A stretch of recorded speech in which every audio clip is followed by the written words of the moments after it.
Je m'appelle Nora Ellis. C'est le nom avec lequel je suis née. Celui que j'ai enfoui comme une fleur séchée en me mariant. Et celui que j'ai ressorti au grand jour le jour où tout a basculé. Tout a commencé par une simple phrase, prononcée à travers notre chambre tard un soir, après un dîner qui m'avait laissé une marque invisible aux yeux des autres. Tu dormiras dans la chambre d'amis jusqu'à ce que tu t'excuses. Mon mari l'a dit d'un ton calme, comme il donne des ordres en salle de réunion. Mesuré et définitif, attendant l'obéissance, je l'ai regardé longuement, sentant l'atmosphère se tendre entre nous, puis j'ai simplement hoché la tête. D'accord, ai-je dit. Il a cligné des yeux, surpris par l'absence de résistance, et s'est détourné. La porte de notre chambre s'est refermée avec un clic discret, plus fort qu'un claquement. Le lendemain matin, à l'aube, il est entré dans la chambre d'amis où j'avais passé la nuit.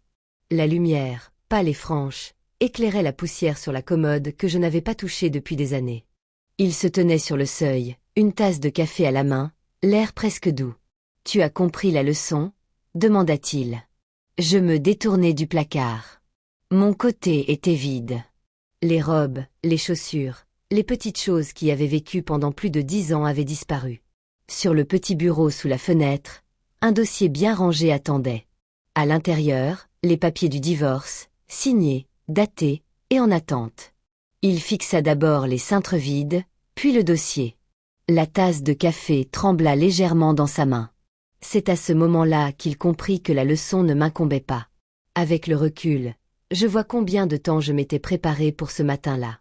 Comment j'avais lissé ses chemises chaque jour, mémorisant la pression exacte de la vapeur pour que les cols soient bien plats comme il les aimait. Comment j'avais dosé son café, une bonne dose, une pincée de cannelle, parce que sa mère disait que ça apaisait le cœur après la frayeur de son père. Comment je m'étais tenu debout à l'îlot de cuisine, à regarder les lumières de la rivière scintiller sur l'eau pendant que la machine gargouillait, me disant que ces petits gestes étaient de l'amour. Ils l'étaient en partie, mais ils étaient aussi la lente érosion de mon être. Il fut un temps, au début de notre mariage, où son approbation était comme un rayon de soleil. J'avais quitté mon travail de consultante car, disait-il, les nuits blanches m'éloigneraient de la vie que nous construisions. Je me disais que c'était un juste échange. Je connaissais par cœur les préférences des membres du conseil d'administration, comme d'autres femmes mémorisent des recettes. Quelle épouse aimait les jardins, qui faisait de la voile, qui ne supportait pas les épices. Je portais les couleurs qu'il jugeait élégantes, celles qui ne détournaient pas l'attention de lui.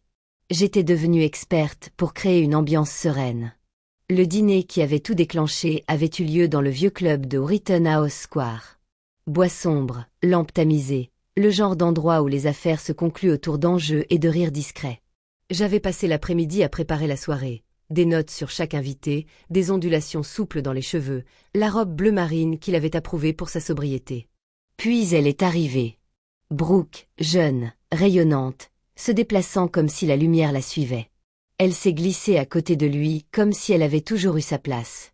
Il la présenta comme consultante, sa voix empreinte de cette fierté qu'il réservait aux nouvelles recrues.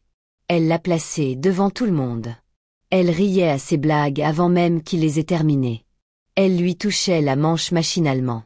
Puis, d'un ton désinvolte, elle évoqua la lumière du matin dans notre chambre. Celle qui se répand sur le fleuve juste après le lever du soleil. Ma serviette me glissa des doigts.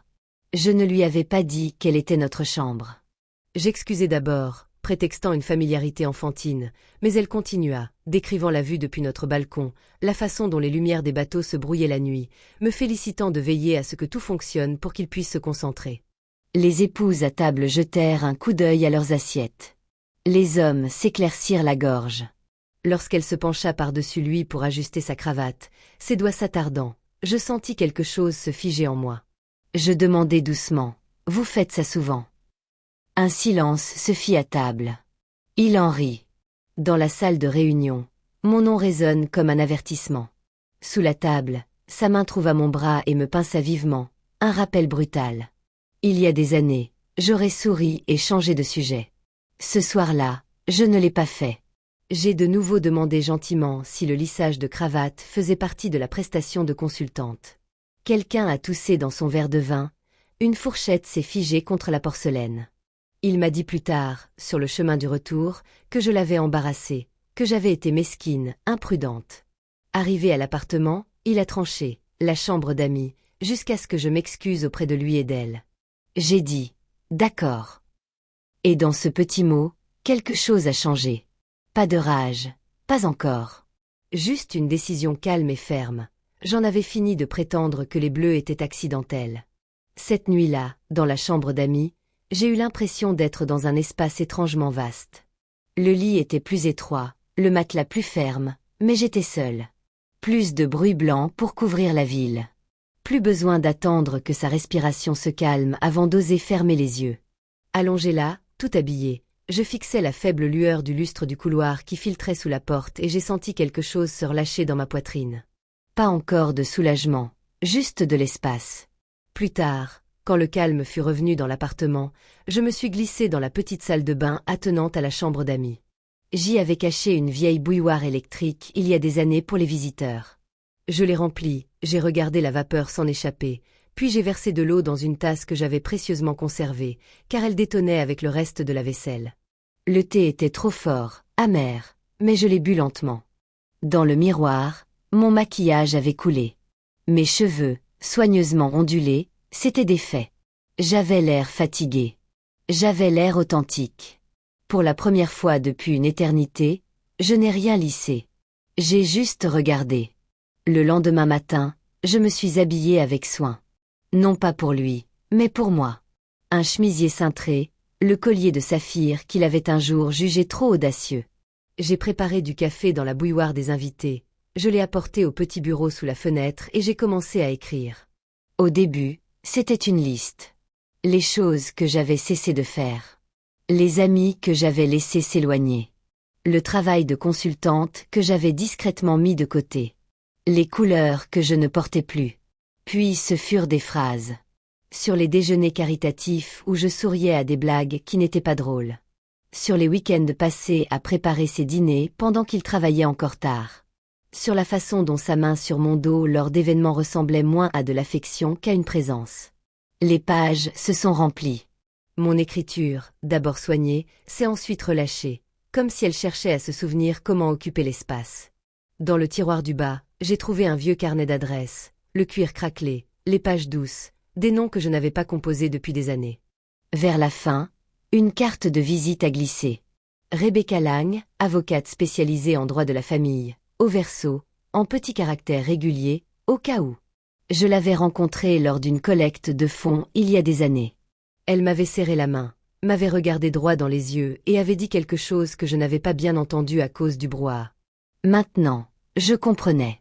J'ai posé la carte devant moi et l'ai fixée comme on fixe une porte sans savoir qu'elle était déverrouillée. Cet après-midi-là, pendant qu'il était au bureau, j'ai quitté l'appartement et j'ai longé le chemin au bord de la rivière. Le vent soufflait de l'eau, vif et franc. J'ai appelé Rebecca depuis un banc près des hangars à bateaux. Elle n'a pas perdu de mots. « Dis-moi quand tu seras prête », a-t-elle dit. « Je crois que c'est fait », ai-je répondu. Nous nous sommes rencontrés 2 jours plus tard dans son bureau. Un bureau tranquille dans une maison de ville du centre-ville, des étagères pleines de livres, pas de comptoir d'accueil guindé, juste une femme qui écoutait comme si elle avait entendu toutes les versions de cette histoire, et qu'elle y croyait encore. J'ai apporté les pages que j'avais écrites. Elle les a lues sans commentaire, marquant des lignes d'un stylo rouge qui crissait doucement comme de petits verdicts. Elle a posé des questions que je n'avais pas osé poser à voix haute. Des comptes à mon seul nom. Des biens acquis pendant le mariage. Des dépenses qui ne collaient pas. Au moment où je suis partie, le ciel était devenu gris. Les lumières de la rivière commençaient à clignoter.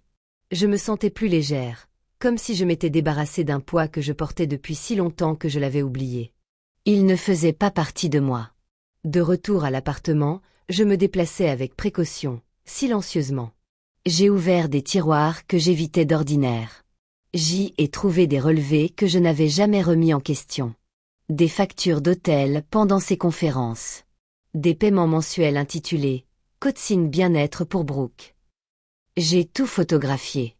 Mes mains ne tremblaient pas. Elles étaient fermes, utiles. Eddie, le portier qui travaillait de nuit depuis des années, m'a interpellé dans le hall un soir. Il avait divorcé il y a quelque temps. Il avait perdu sa maison, mais avait gardé les dessins des enfants.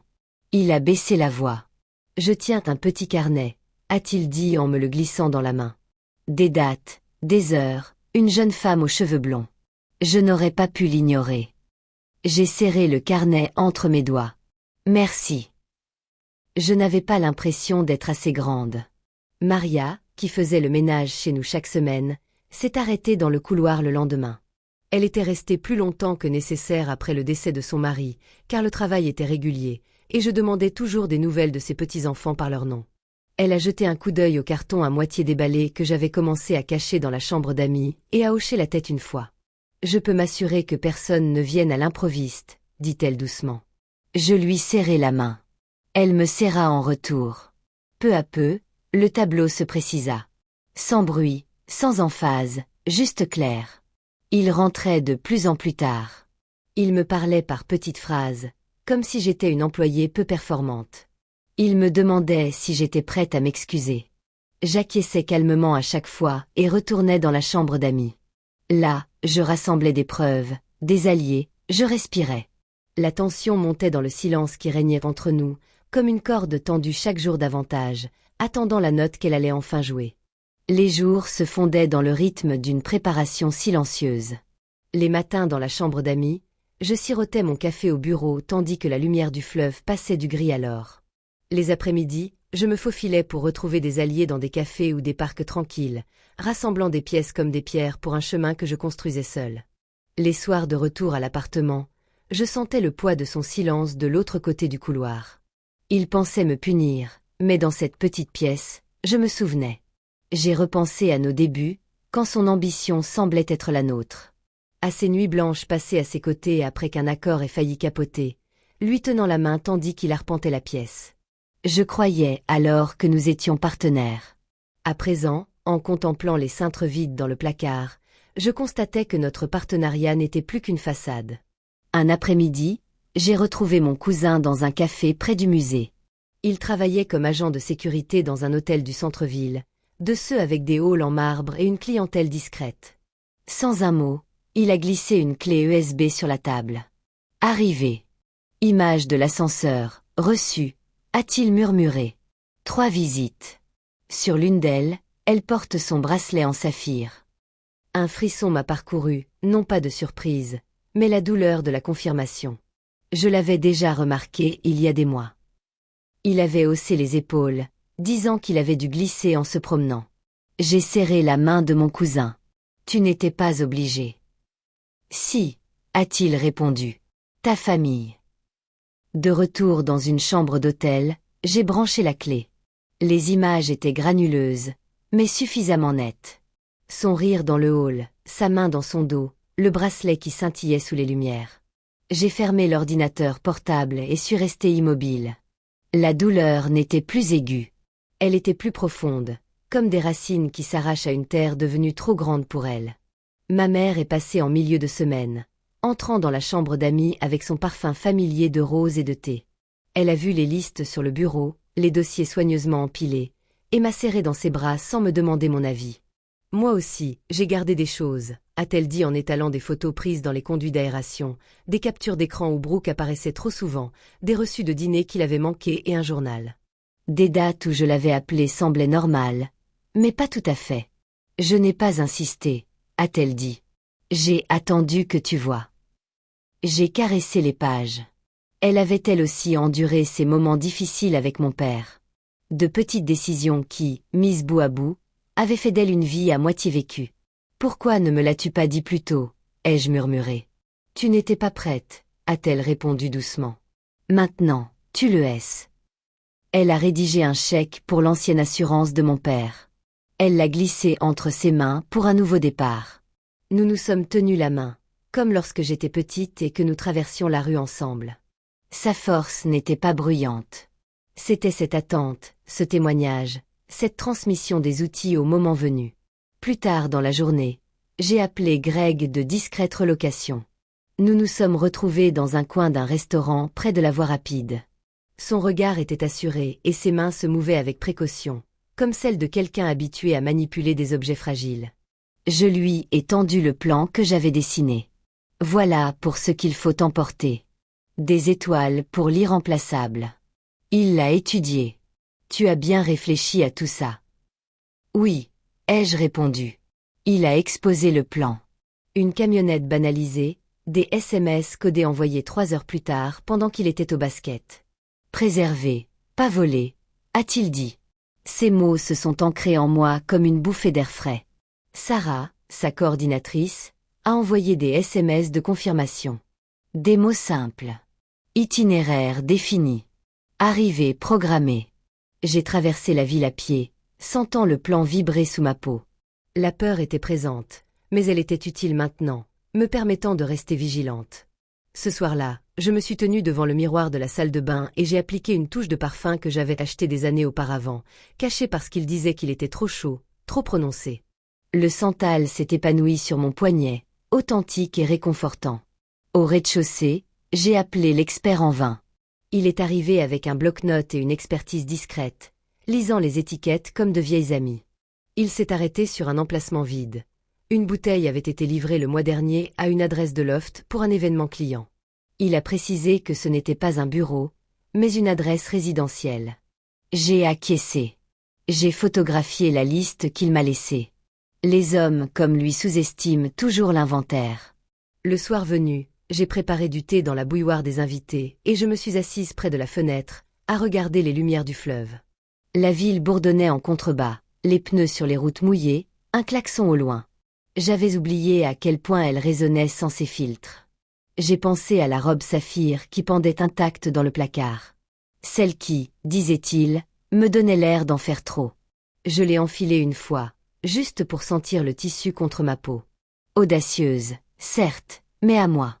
La chambre d'amis était devenue un sanctuaire. Aucune attente, juste un espace pour respirer, pour faire des projets, pour pleurer la femme que j'avais laissée s'éteindre. Et dans ce deuil, quelque chose a germé, des racines s'enracinant plus profondément, prêtes pour la suite. Le matin arriva avec un léger bip sur le téléphone portable que Sarah m'avait prêté. Les courses étaient livrées.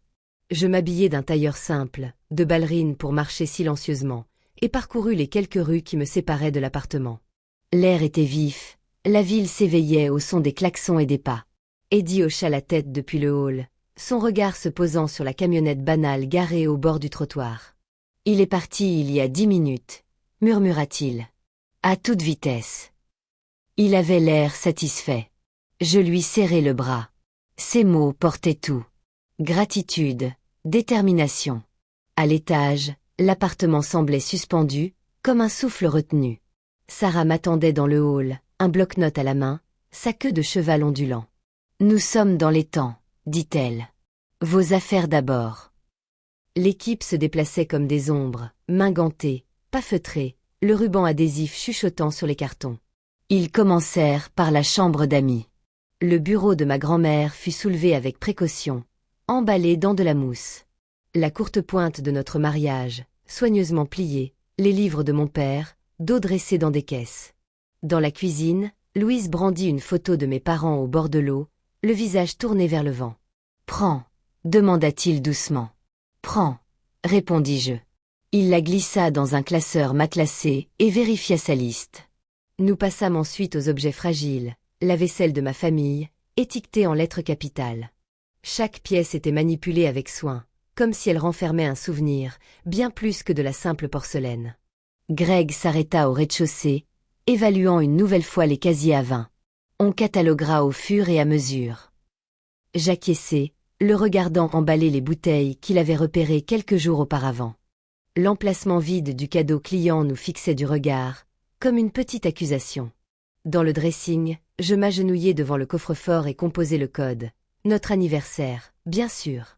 À l'intérieur, des documents, le contrat prénuptial, épais et imprimé sur du papier crème, des lettres que je lui avais écrites au début, les bords poussiéreux, non ouvertes, et la bague en saphir, égarée, avait-il dit.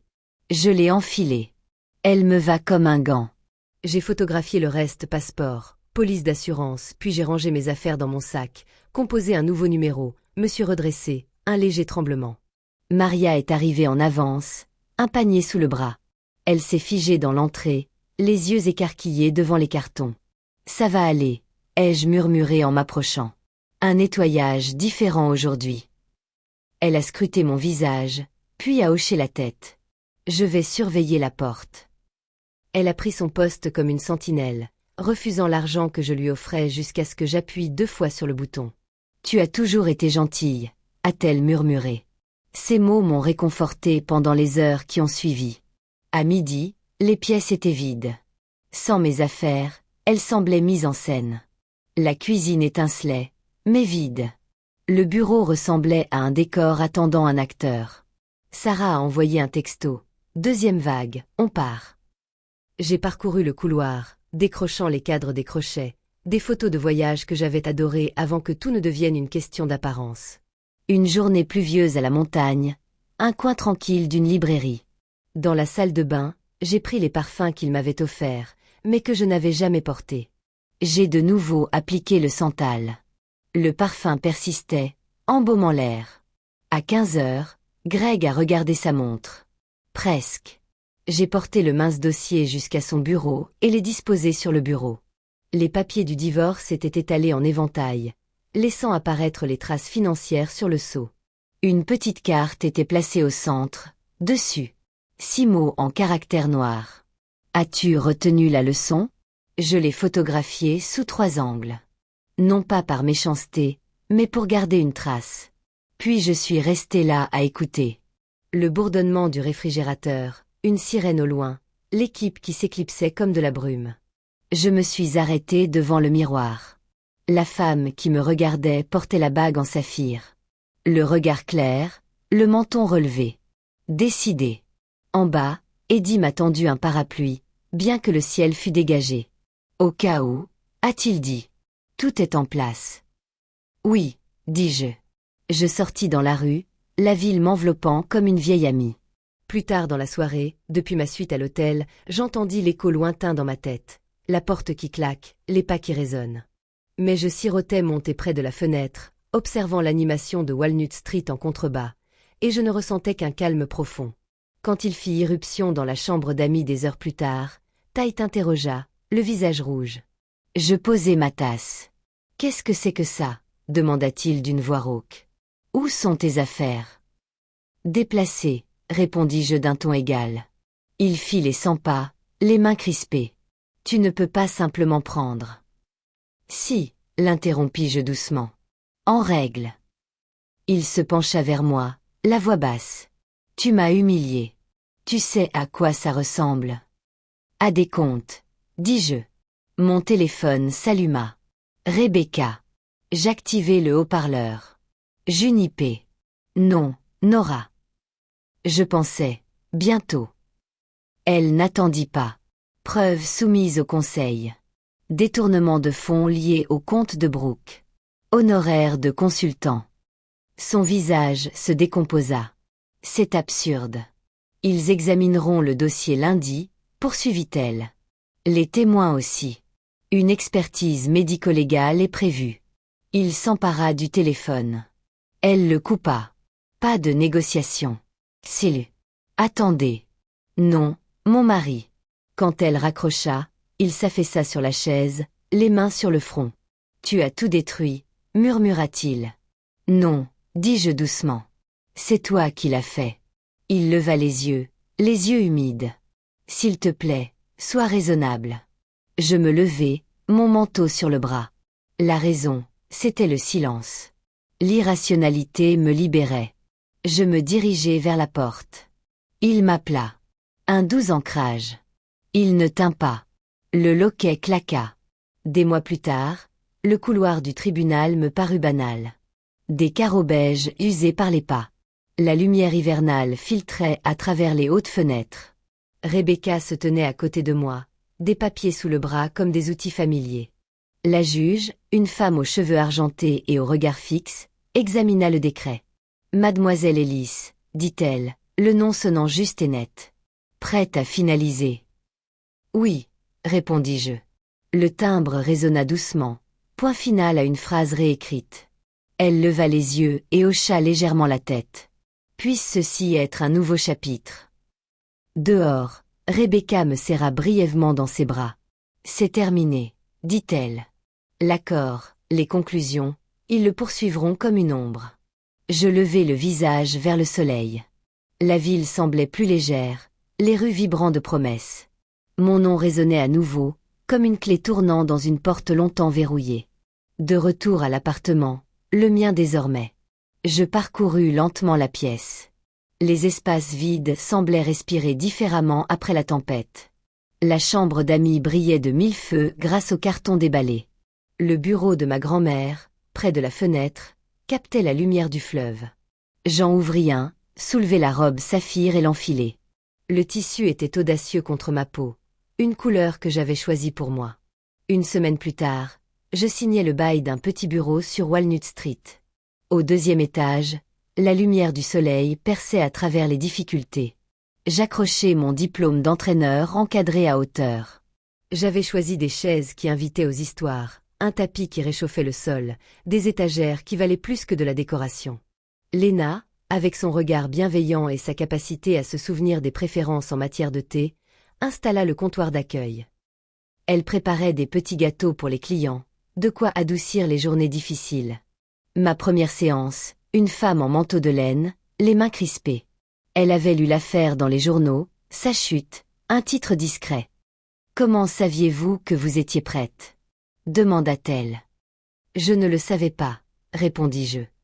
Je savais juste que rester coûtait plus cher que partir. Nous avons parlé jusqu'à ce que ses épaules se détendent. Elle est revenue la semaine suivante. D'autres ont suivi. Des femmes naviguant dans le silence. Des compromis transformés en cages. J'ai élaboré des plans avec elle. Des listes, des ressources, des mots travaillés pour reconquérir l'espace. Tous les chemins n'étaient pas directs. L'une faisait marche arrière, puis allait de l'avant. Une autre appelait à minuit. Le silence était trop assourdissant. J'avais des mouchoirs à portée de main. J'écoutais sans me presser. Entre deux, j'ouvrais la fenêtre sur le cœur des rues. Les arrêts de bus. Des rires. Un violoniste de rue au bout de la rue. La ville avait toujours chanté. Je l'entendais maintenant. Un matin de printemps, une enveloppe pâle est arrivée. À l'intérieur, une carte avec une colline à l'aquarelle. L'écriture de Brox, ronde et pleine d'espoir. Je suis au Birker, j'anime des ateliers de bien-être. Mieux vaut respirer que faire semblant. Merci pour la clarté, même une photo. Elle en pull, les cheveux défaits, à côté d'un homme au sourire bienveillant, de dos. Il est ébéniste. Pas de costume. Voilà le cadeau. Je l'ai posé sur l'étagère, à côté d'une pierre sculptée offerte par ma mère. Nul besoin de réponse. Certaines vérités se referment d'elles-mêmes. Le lancement du livre eut lieu par une douce soirée, dans le même club où tout avait commencé.